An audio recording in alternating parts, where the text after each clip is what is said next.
Hi friends, I am Sheikh Jane Alam, your English guide. Friends, আমরা adjective নিয়ে আলোচনা করছি, অ্যাডজেক্টিভের কাইন্ডস নিয়ে আলোচনা করছি। আজকে আমরা যেটা নিয়ে আলোচনা করব সেটি হলো ডেমনস্ট্রেটিভ অ্যাডজেক্টিভ।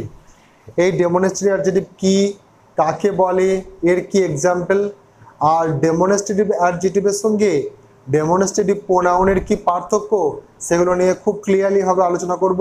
আশা করছি যে কনসেপ্টটি আপনার কাছে খুব ক্লিয়ার হয়ে যাবে, তাই দেরি না করে চলুন শুরু করি। এই ডেমনস্ট্রেটিভ অ্যাডজেক্টিভ কাকে বলে? যে অ্যাডজেক্টিভ কোনো ব্যক্তি, বস্তু বা স্থানকে নির্দেশ করে তাকে বলা হয় ডেমনস্ট্রেটিভ অ্যাডজেক্টিভ।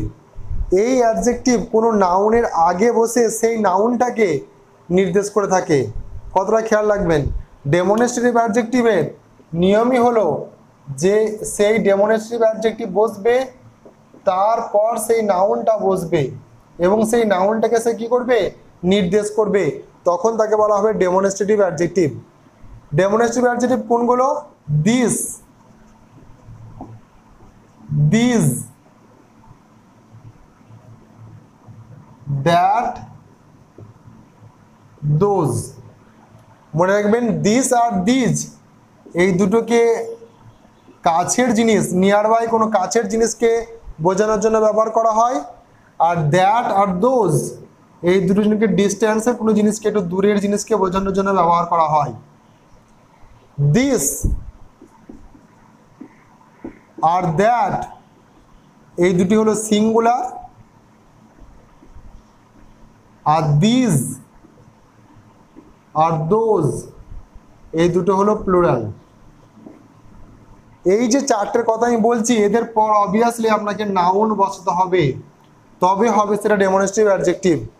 দিস অর্থাৎ আমি বলেছি যে ডেমনস্ট্রেটিভ প্রোনাউন বসাবো একটা, তারপর নাউন। পেন, পেন একটা noun. This pen is mine, এই কলমটি আমার। এই যে দিস পেন বললাম, এই দিসটা হয়ে গেল ডেমনস্ট্রেটিভ অ্যাডজেক্টিভ, কারণ এটি নাউনের আগে বসে এই নাউনটাকে কি করছে, নির্দেশ করছে। এই পেনটি হলো আমার। দিস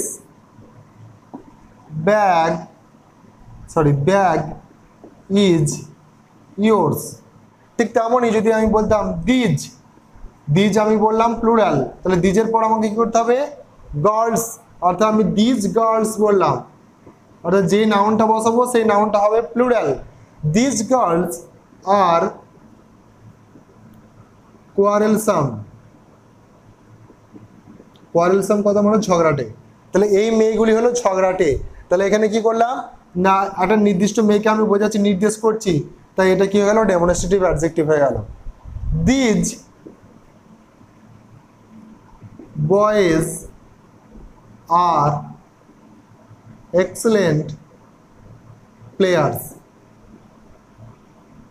তাহলে এগুলো কি হলাম, আমি কি বললাম, এগুলো সিঙ্গুলার, এটা কি প্লুরাল। এটা নিয়ার বাই, কাছাকাছি বোঝানোর জন্য, এটাও কাছে বোঝানোর জন্য, কিন্তু প্লুরাল ক্ষেত্রে। যদি আমরা একটু ডিস্টেন্সের কথা বলি, দূরের কথা বলি, সেক্ষেত্রে সিঙ্গুলার জন্য আমরা কি ব্যবহার করব, দ্যাট, আর প্লুরালের জন্য ব্যবহার করব দোজ। এবার আমরা দ্যাট ব্যবহার করব, আই হ্যাভ রেড, রিড এর পাস্ট ফর্ম হয়ে যায় রেড, উচ্চারণটা, I have read that story. তা আমি ওই গল্পটি পড়েছি। দ্যাট স্টোরি, স্টোরি একটা নাউন, নাউনের আগে দ্যাট বসে গেল, তাহলে এটা হয়ে গেল demonstrative adjective. That house is ours, ওই বাড়িটি, দূরের যে বাড়িটি দেখতে পাচ্ছেন ওই বাড়িটি হচ্ছে আমাদের, তাহলে দ্যাট হাউস। ঠিক তেমনই এই যদি ডিস্টেন্সের আমরা প্লুরাল বসাতে যাই, তাহলে কি হবে, দোজ কাউজ আর আওয়ার্স, ওই গরুগুলো আমাদের। Those boys are going to school, ওই ছেলেগুলি স্কুল যাচ্ছে। দোজ বয়েজ, তাহলে কি হতে গেলে দোজটা কি হয়ে গেল না, ডেমনস্ট্রেটিভ অ্যাডজেক্টিভ হয়ে গেল। ডেমনস্ট্রেটিভ অ্যাডজেক্টিভ নাউনের আগে বসে সেই নাউনটাকে নির্দেশ করবে। কিন্তু কনফিউশনটা হচ্ছে এখানে যে ডেমনস্ট্রেটিভ অ্যাডজেক্টিভের সঙ্গে ডেমনস্ট্রেটিভ প্রোনাউনের কি করে না ছেলেরা পার্থক্যটা গুলিয়ে ফেলে। চলুন সেটাকে বোঝার চেষ্টা করি। ডেমনস্ট্রেটিভ অ্যাডজেক্টিভের সঙ্গে ডেমনস্ট্রেটিভ প্রোনাউনের পার্থক্যটা এই জায়গাতেই যে ডেমনস্ট্রেটিভ প্রোনাউন ইন্ডিপেন্ডেন্ট ভাবে বসতে পারে, অর্থাৎ এটা স্বাধীন, এটা সিঙ্গেল ইউজ করতে পারি আমরা, কিন্তু এর সঙ্গে অবভিয়াসলি আমাদের নাউন ইউজ করতেই হবে, নাহলে কিন্তু সেটা হবে না। অর্থাৎ আমরা বললাম যে this pen is mine, this এরপর আমরা পেন অবভিয়াসলি আমরা নাউন ব্যবহার করলাম, তবে এটা হলো ডেমনস্ট্রেটিভ অ্যাডজেক্টিভ। কিন্তু যদি বললাম দিস ইজ মাই পেন, এই দিসটা হয়ে গেল কি না ডেমনস্ট্রেটিভ প্রোনাউন।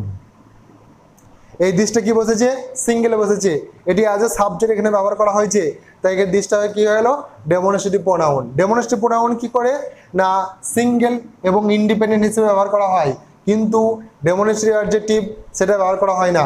একই জিনিস দিস, দিজ, দ্যাট, দোজ এগুলোই কিন্তু ডেমনস্ট্রেটিভ প্রোনাউন, আর এগুলোই ডেমনস্ট্রেটিভ অ্যাডজেক্টিভ, কিন্তু এগুলোর পর যখনই একটা নাউন থাকবে তখনই সেটা হয়ে যাবে ডেমনস্ট্রেটিভ অ্যাডজেক্টিভ।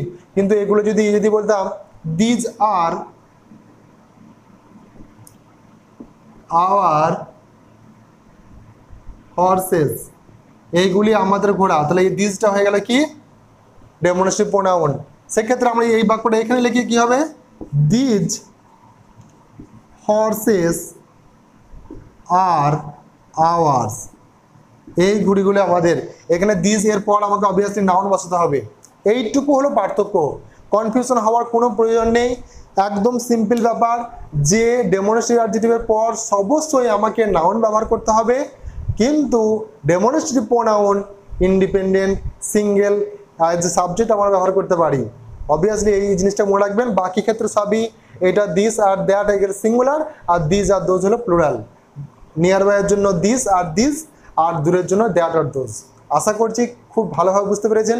তবুও যদি মনে কোনো ডাউট থেকে যায় অবশ্যই নিচে কমেন্ট করবেন, আমি আপনাকে হেল্প করব। Thank you so much for watching.